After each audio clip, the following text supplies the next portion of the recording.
سلامونه نیک هیله احترامات زه یم اکرام او تاسو ګورئ ټیک ریک سټوډیو. نننۍ ویډیو زموږ د اډاب فوټوشاپ د کورس اووم کلاس دی. نننۍ ویډیو چې دا هغه زموږ د کلون سټیم ټول په حوالې سره ده چې کلون سټیم ټول زموږ سره څه کار کوي. نو هغه که تاسو کتلی وي موږ چې کله یو تصویر وباسو په هغې کې شاته داسې څیز راغلی وي، مطلب یا بل څوک راغلی وي شاته چې د لرې نه ښکاري، یا بل داسې څه څیز چې موږ وایو چې یار دا تصویر کې دا شاته بیکګراونډ کې نه ښکارېدی، نو هغه به موږ د دې ټول په مدد سره چې دی هغه ختمو د خپل تصویر نه. او یا چې دی زموږ سره یو څیز زموږ په تصویر کې بار بار پکاري، یو څیز زموږ سره راغلی موږ وایو چې دا دویم ځل هم راغلی، نو هغه به موږ چې دی په دې ټول په مدد سره چې دی نو هغه راولو.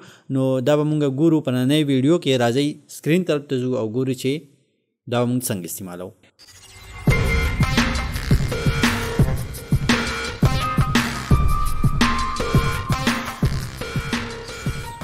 نو فوټوشاپ چې کله تاسو کولاو کوئ ستاسو سره فار ایگزامپل دا یو تصویر دی، نو په دې تصویر کې که تاسو ګورئ شاته چې دا کم ځناور ښکاري بیزه ده زموږ سره، نو دا موږ د دې نه ختمول غواړو. دا به موږ څنګه ختمو؟ موږ وایو چې دا څنګه دلته چې دا څنګه ځای دی، موږ وایو چې زموږ سره داسې ځای راغلی او دا چې دی زموږ سره ختم شوی. نو دا موږ څنګه کوو؟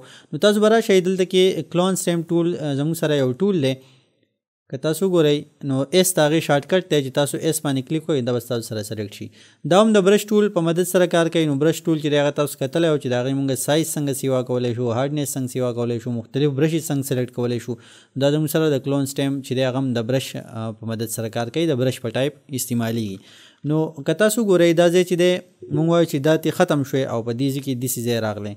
دا موږ څنګه کوو چې موږ به دا تصویر زوم کو؟ که تاسو ګورئ دلته کې دا ځای نه دی، دا به زه سلیکټ کړم. اول به زه سورس ایریا راخلم. سورس ایریا به څنګه راخلم چې دلته کې به زه الټ بټن ونیسم او کلیک به وکړم.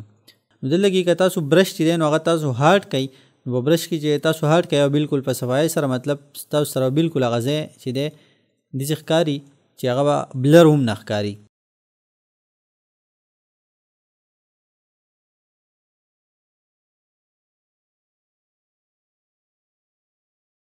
ټیک ده، تاسو وګورئ بالکل چې دی هغه زموږ سره ختم شو. نو داسې موږ دا استعمالولی شو. او د هغې نه علاوه زما سره یو بل تصویر دی، که په دې کې تاسو وګورئ نو زموږ سره دا په دې روډ کې دا لاینز دي. که موږ فرض کوو چې یاره دا روډ چې دی په دې ځای کې خراب شوی دا موږ ټیک کول غواړو په دې تصویر کې، نو به څنګه ټیک کوو چې الټ بټن به ونیسو او دلته کې به ډریګ وکړو. تاسو ګورئ دا زموږ سره ټیک شو.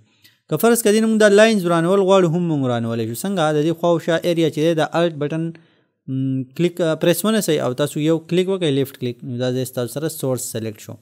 اوس چې کله تاسو دلته کې څه وکئ دا تاسو دې ځای نه داسې ورانولی شئ، خواوشا نه ورته ایریا راخلئ او په دې ځای باندې پیسټ کوئ، نو دا ځای ستاسو سره څه شو؟ وران شو. تاسو وګورئ بالکل د دې پته هم نه لګي چې دې ځای نه چا څه وران کړي دي که نه دي وران کړي. نو زموږ سره چې دی نو کلون سټیم ټول چې دی هغه دا کار کوي. فرض کا زموږ سره ځای ډوپلیکیټ پکار دی، هغه به موږ څنګه اخلو؟ دلته زما سره دا تصویر دی، نو زه څه کولی شم چې زه د دې ځای نه چې دی نو دا شو اورلی چې دا کله زه آن کړم او زه یو سورس راواخلم نو هلته ماته ښکاري چې دا سورس راغستی شوی دی. ټیک ده، نو زه څه وکړم چې د دې ځای نه دا تور کم ځای چې دی د دې سپي دا ځای چې دې سیټ ته هم دغه شانتې دا سترګه راغلی. ټیک ده، دا سپین دی ځای چې دې سیټ ته هم راغلی. نو اوس زه دلته کې کلیک وکړم او ډریګ کړم، نو زما سره که تاسو وګورئ دغه شانتې ځای چې دی هغه دلته کې جوړ شو. خو یو مسله به دې کې څه راغله چې د دې سترګه چې دی نو که تاسو وګورئ دا دې سیټ ته او دا سترګه هم دغه شانتې راغله د هغې په شان. د دې سیټ دا سترګه چې دی دا دې سیټ ته پکار وی. ټیک ده، چې د دې نظر مطلب دې سیټ ته دا ګاټ یې دې سیټ ته راغلی. نو هغه موږ کنټرول زیډ بټن ووهو چې موږ بدله کې که تاسو وګورئ دا زموږ سره د دې چې کوم فلپ هاریزنټل دی دا موږ فلپ کوو د دې ځای نه. او اوس چې کله موږ سورس راواخلو دی به زموږ سره فلپ کېږي. ګورئ دلته کې زه اوس کله دا ډریګ کوم نو تاسو ګورئ چې دا به زموږ سره فلپ کېږي. نو دا به اوس بالکل داسې ښکاري لکه دا چې داسې جوړي. صحیح ده، چې ایډیټ کړی نه وي. ګورئ دا داسې سترګه شوه، د دې سترګې چې دی طرف چې دی هغه دې سایډ ته شو. ټیک ده، نو داسې چې دی موږ د یو ځای نه یو څیز نه کاپي اخیستی شو نو هغه هم د کلون سټیم په مدد سره اخیستی کېږي. فار ایگزامپل د دې ځای نه چې موږ کم چینجز کړي دا موږ په دې ځای کې یو بل پکار دی. ټیک ده، موږ د دې ځای نه کلون سټیم باندې الټ بټن ونیو او یو سورس موږ راواغستو او دلته کې څه وکړو چې دلته یو ډریګ کړو. تاسو ګورئ دلته زموږ سره یو بل چې دی نو هغه زموږ سره کاپي واغستی شو، خو د دې مخ دې طرف ته ولې دی ځکه چې دې ځای نه ما فلپ کړی و. که فرض که دا فلپ زه لر کړم او زه دې ځای نه یو کاپي واخلم نو د دې به مخ زما سره د بل سایډ ته نه راځي ځکه چې هلته ما فلپ لګولی و. تاسو وګورئ د دې ځای نه یو کاپي واغستی شوه. نو کلون سټیم ټول چې دی زموږ سره دا کار کوي چې یا تصویر نه ځای لر کول دي او یا په تصویر کې یو ځای بیا دوباره راوستل دي. د هغې لپاره کلون سټیم ټول چې دی هغه استعمالیږي.